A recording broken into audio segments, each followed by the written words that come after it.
ఈరోజు మనము కాకరకాయ పులుసు చేయడం ఎలాగో నేర్చుకుందాం.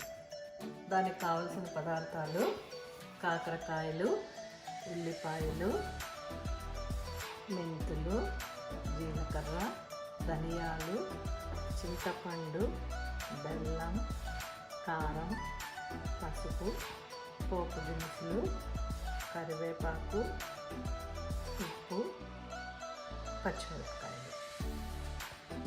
పొయ్యి కళాయి పెట్టి దాంట్లో కాకరకాయలు మునిగేటట్లు ముక్కలు నూనె పోసుకున్నాను. మనము కాకరకాయలని ఇప్పుడు ఆయిల్లో వేపుకుందాం. ఆయిల్ వేడైంది. ఇప్పుడు మనం కట్ చేసి పెట్టుకున్న కాకరకాయ ముక్కల్ని ఆయిల్లో వేసి వేపుకుందాం.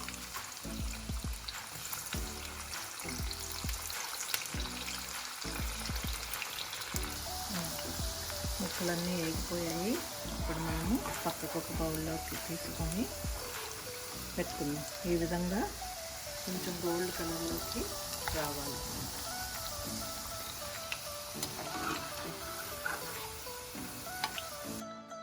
చింతపండుని నీళ్ళు వేసుకొని కొంచెము నానబెట్టుకుందాము. ఎందుకంటే మనకి చింతపండు తగ్గ గుజ్జు తీసుకోవాలి కాబట్టి. గిన్నెలోకి మనం కాకరకాయ ముక్కలు వేసుకున్నాం కదా, ఆ నూనెని కొంచెం పోసుకున్నాం. పోపు వేసుకున్నాము.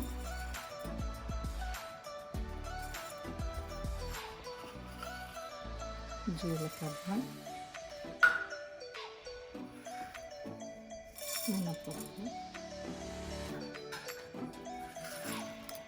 శనగపప్పు,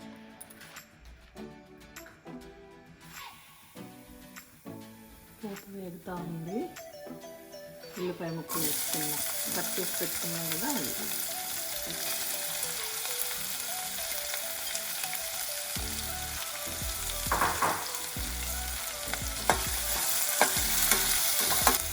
ఇందులో ఇప్పుడు మనము ఒక 5 పచ్చిమిరపకాయలు తీసుకున్నాం కదా అండి, అవి కట్ చేసుకొని వేసుకున్నాం.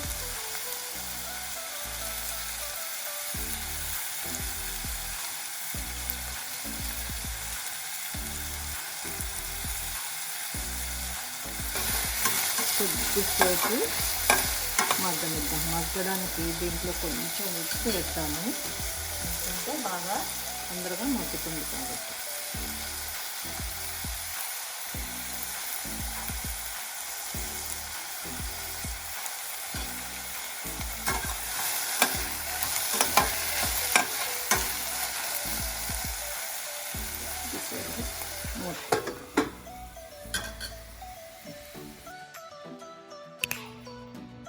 మూత తీసి ఉల్లిపాయ ముక్కలు మగ్గాయలేదో చూద్దాము.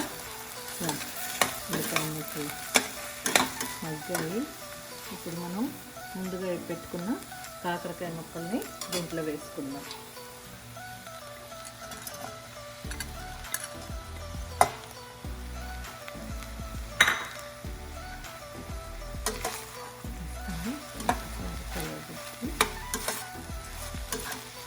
దీంట్లో ఇప్పుడు మనము పసుపు, కారము, 1 స్పూను, టేబుల్ స్పూన్ మనం చేసి పెట్టుకున్న ఈ పౌడరు, సాల్ట్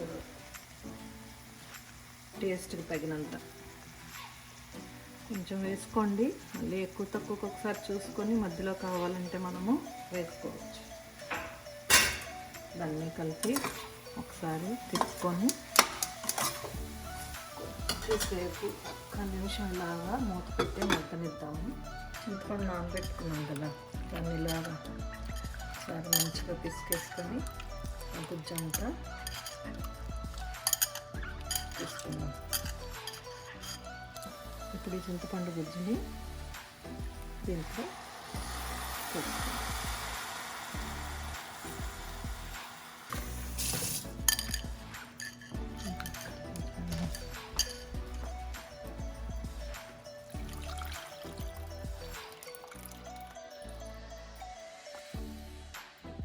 చింతపండు గుజ్జు అంతా పోసుకున్నాను.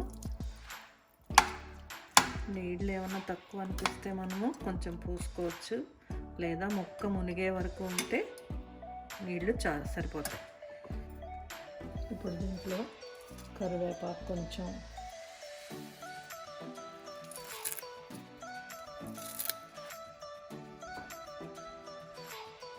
దీంట్లోనే మనము ముందు బెల్లం తీసుకున్నాం కదా, ఈ బెల్లం కూడా ఈ సైజు బెల్లం ముక్క వేసుకున్నాం. బెల్లం వేసుకోవడం వల్ల పులుసు కూరలకు ఎప్పుడూ కూడా మంచి టేస్ట్ వస్తుంది. అన్నీ ఒకసారి కలిపేసుకొని మూత పెట్టుకొని ఉడకలుతాం.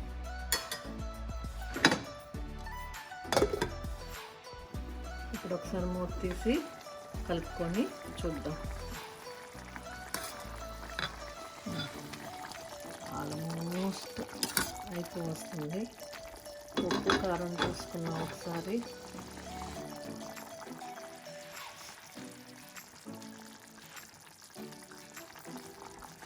కొంచెం ఉప్పు తక్కువైనట్టుంది, ఉప్పు వేస్తాం.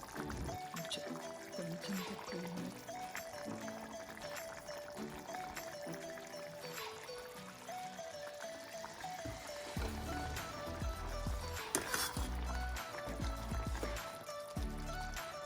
ఇంకా కొద్దిసేపు దగ్గరగా అయ్యేంత వరకు కొద్దిసేపు ఒక 5 నిమిషాలు ఉడకనిద్దాము.